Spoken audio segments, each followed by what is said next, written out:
Assalamualaikum warahmatullahi wabarakatuh. Perkenalkan, nama saya Titi Eka Lestari, NIM 19075051. Baiklah, di sini saya akan mempresentasikan hasil dari tugas saya mengenai jenis usaha, bidang usaha, dan rencana usaha dalam mata kuliah kewirausahaan.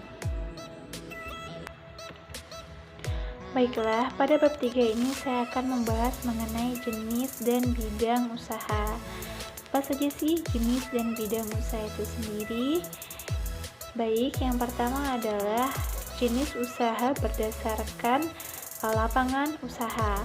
Itu terbagi menjadi usaha ekstraktif, usaha pertanian, usaha industri, usaha dagang, dan usaha jasa.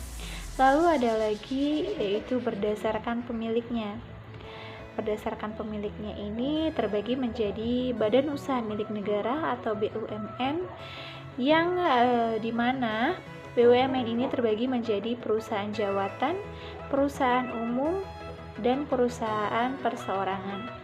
Lalu ada badan usaha milik swasta, ini terbagi menjadi perusahaan perorangan, firma, CV, dan perseorangan terbatas atau PT. Dan selanjutnya adalah koperasi. Lalu, ada beberapa hal yang menjadi pertimbangan dalam memilih jenis usaha. Yang pertama, memilih kelompok bidang usaha, misalnya pakaian atau sandang, makanan, kecantikan, atau kosmetik. Yang kedua, menentukan posisi usaha dalam rantai distribusi, misalnya pemasok, produsen, agen, distributor, dan ekspor. Lalu yang ketiga adalah menentukan target bidik, misalnya serasa dasar, langsung tumbuh, besar, dan langsung kuat atau jaringan kuat. Lalu yang keempat adalah dengan menentukan fokus bisnis, contohnya menentukan produk, perdagangan, atau jasa. Lalu yang kelima adalah menentukan posisi tawar untuk memenangkan persaingan, misalnya price leadership, product leadership, low cost leadership, operational leadership, network leadership, dan teknologi leadership. Lalu, menurut konvensi satu kegiatan ekonomi, bidang usaha didefinisikan sebagai suatu proses yang mengkombinasikan beberapa sumber produksi untuk menghasilkan satu set barang yang homogen. Bidang usaha sendiri terbagi menjadi dua, yaitu bidang usaha formal dan bidang usaha informal. Bidang usaha formal sendiri adalah bentuk usaha yang dikelola oleh suatu badan usaha seperti PT, CV, dan koperasi yang memiliki badan hukum yang kuat. Lalu ada bidang usaha informal, yaitu bidang usaha yang dapat dilakukan secara perorangan, sehingga tidak harus memiliki badan hukum yang kuat. Modal untuk membangun jenis usaha ini pun tidak terlalu besar karena tergantung dari bentuk usahanya. Lalu apa saja sih ciri-ciri bidang usaha formal dan informal? Yang pertama yaitu ciri-ciri bidang usaha formal, yaitu membutuhkan modal yang cukup besar, perlu adanya keahlian khusus untuk menjalankannya, memerlukan adanya izin usaha, mempunyai tempat usaha yang permanen, pola kegiatannya terorganisir dengan baik. Lalu ciri-ciri bidang usaha informal, di antaranya membutuhkan modal yang tidak begitu besar, tidak perlu keahlian khusus, tidak memerlukan izin usaha, umumnya tidak mempunyai tempat usaha yang permanen, dan pola kegiatannya pun tidak teratur. Lalu kita menuju ke bab 4 mengenai rencana usaha. Rencana usaha atau perencanaan bisnis atau yang lebih dikenal dengan sebutan business plan menyangkut semua aspek produksi mulai dari permodalan sampai pemasaran, sehingga usaha yang dijalankan pun sudah jelas arahnya. Lalu apa sih tujuan utama dari suatu perencanaan usaha? Yang pertama sebagai rencana aksi, sebagai peta jalan, dan sebagai alat penjualan. Lalu apa sih alasan membuat perencanaan usaha? Yang pertama, tentunya dipakai sebagai alat pengawasan dan pengendalian kegiatan usaha sehari-hari. lalu untuk mendapatkan pembiayaan dari lembaga pemberi pinjaman, lalu untuk mendapatkan dana investasi, untuk mengatur dengan siapa harus bekerja sama, untuk mendapatkan kontrak besar, dan untuk menarik tenaga kerja inti. Lalu apa saja sih manfaat dari perencanaan usaha? Manfaat dari perencanaan usaha sendiri adalah sebagai bahan pertimbangan dalam pengambilan keputusan, baik persetujuan ataupun penolakan terhadap kelayakan suatu rencana. Usaha yang akan direalisasikan sesuai dengan kepentingan pihak yang terkait di dalamnya. Lalu selanjutnya adalah tahapan penyusun rencana usaha. Yang pertama adalah analis lingkungan, lalu yang kedua adalah formulasi strategi, yang ketiga adalah implementasi strategi, yang keempat adalah pengendalian evaluasi.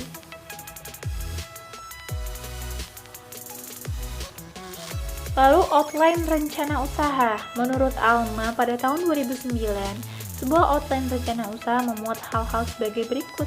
Yang pertama ada halaman depan, daftar isi, rangkuman eksekutif, penjelasan tentang perusahaan, pemasaran, barang dan jasa yang dihasilkan, usaha meningkatkan penjualan, permodalan, dan appendix. Lalu ada kesalahan rencana dalam usaha. Yang pertama adalah bisnis plan tidak ditulis, kurangnya riset pasar, segmentasi target asal-asalan, ide boleh kreatif tapi juga harus realistis, rendahnya analisis persaingan, terlalu optimis, tidak membuat bisnis model kanvas, mengabaikan branding, tidak melampirkan dokumen pendukung, dan perencanaan keuangan yang tidak realistis. Lalu di sini saya memberikan contoh rencana usaha. Konsep usaha yang dipaparkan terkait dengan usaha home industry, yaitu produksi kue. Konsep home industry ini diadopsi dari Vidanti dan Purnawa pada tahun 2019. Paparan rencana produksi kue sebagai berikut. Pertama itu adalah dasar pemilihan usaha, nama usaha, lokasi usaha, tujuan produksi fruit cake, daftar kue yang akan diproduksi, kekuatan dan kelemahan usaha, analisis persaingan, aspek pemasaran, aspek manajemen, aspek keuangan, dan aspek hukum dan perpajakan. Lalu ada dasar pemilihan usaha. Produk utama dan unggulan dari fruit cake. Kue ini dipilih dengan beberapa pertimbangan, di antara lain, pertama masih belum banyak diusulkan oleh masyarakat. Lalu, penggemarnya umumnya menengah ke atas karena kue ini memerlukan bahan-bahan yang berkualitas dan dengan jumlah yang banyak. Tidak memerlukan peralatan yang banyak sehingga dapat menekan investasi awal. Dapat dijual dengan harga tinggi, paham dan terampil dalam membuat kue ini dan memiliki standar resep yang baik. Lalu dari mana sih nama usaha ini? Untuk pemberian nama toko ini dipilih Fruit Cake House. Pemberian nama tersebut melalui beberapa pertimbangan, diantaranya adalah produk utama dan unggulan dari ikon toko ini. Diberikan tambahan house karena diharapkan jenis kue ini yang paling banyak diproduksi dan dibeli oleh masyarakat. Pertimbangan lain namanya cukup pendek, sederhana, berhubungan dengan produk yang dijual, enak dibaca, mudah diingat, dan dapat diterima di semua zaman dan kalangan. Seandainya pelanggan ekspatrian atau orang asing dapat mudah membaca dan mengerti tentang produknya.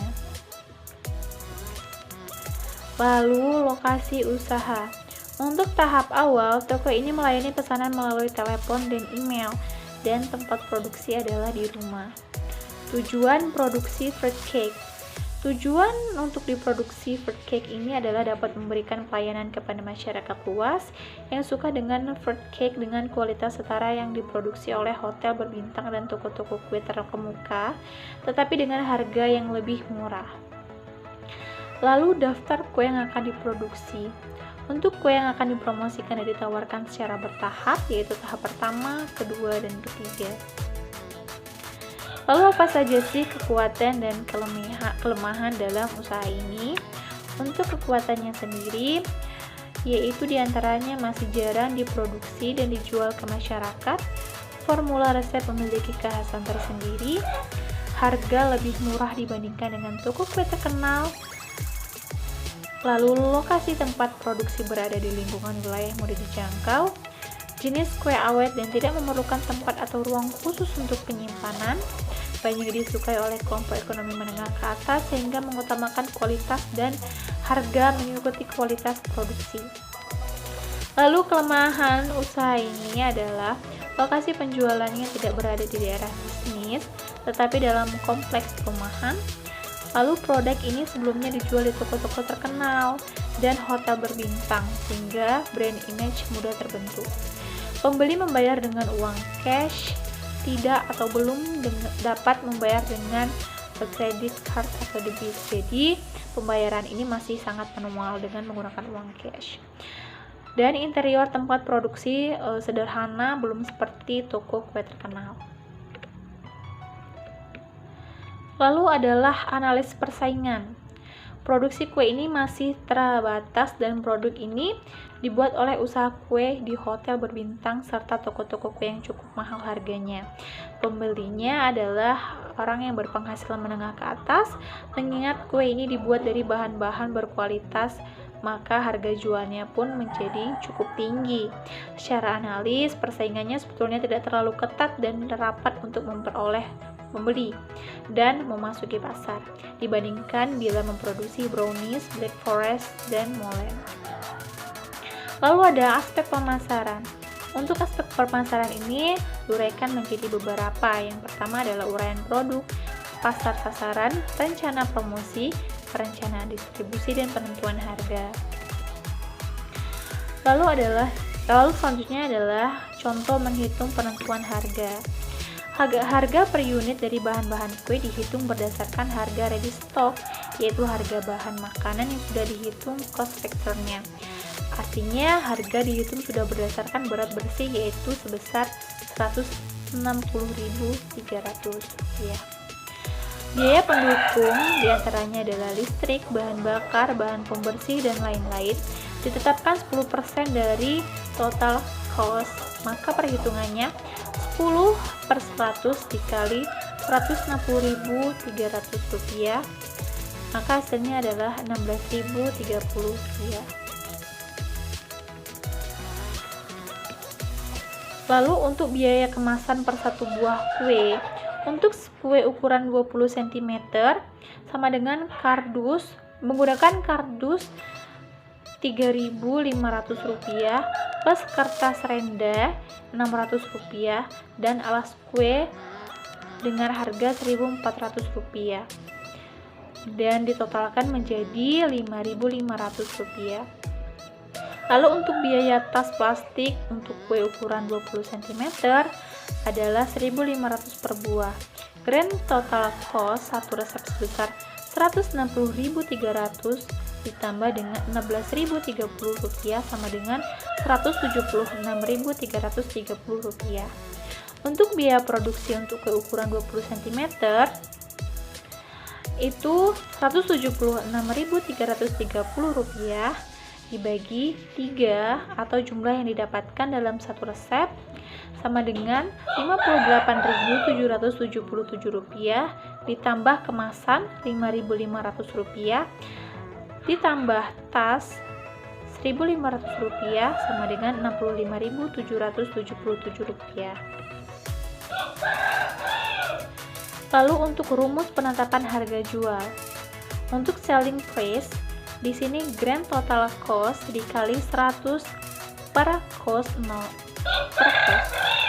Mengingat usaha ini baru dimulai dan sedang mencari pasar, maka biaya produksi ditetapkan 40%. Dengan demikian, harga jual first cake house ukuran 20 cm sama dengan 100 per 40 dikali Rp65.777 sama dengan Rp164.443 sama dengan Rp165.000. Ini dibulatkan sehingga harga jual satu buah kue ukuran 20 cm adalah Rp165.000. Lalu ada selanjutnya adalah aspek manajemen. Untuk aspek manajemen ini terbagi menjadi beberapa aspek. Yang pertama adalah personal expertise, yang kedua adalah desain organisasi, penentuan kebutuhan staf, metode manajemen persediaan, manajemen produksi, peralatan yang dibutuhkan, dan kemasan. Lalu untuk aspek manajemen, ada investasi awal yang dibutuhkan, kebutuhan modal kerja, sumber modal, perhitungan rugi laba, dan analis titik impas. Lalu untuk aspek hukum dan perpajakan. Mengingat usaha yang akan dijalankan masih dalam tahap awal, maka usaha Tokopedia ini belum menentukan badan hukum yang akan dipilih. Pada tahun pertama membuka usaha, belum diurus nomor pokok wajib pajak atau NPWP. Seiring dengan perkembangan usaha, maka didaftarkan pada awal tahun kedua. Baiklah, sekian presentasi dari saya. Mohon maaf apabila ada salah kata maupun ucapan. Dan semoga ilmu yang saya sampaikan tadi dapat bermanfaat bagi rekan-rekan sekalian. Terima kasih. Wassalamualaikum warahmatullahi wabarakatuh.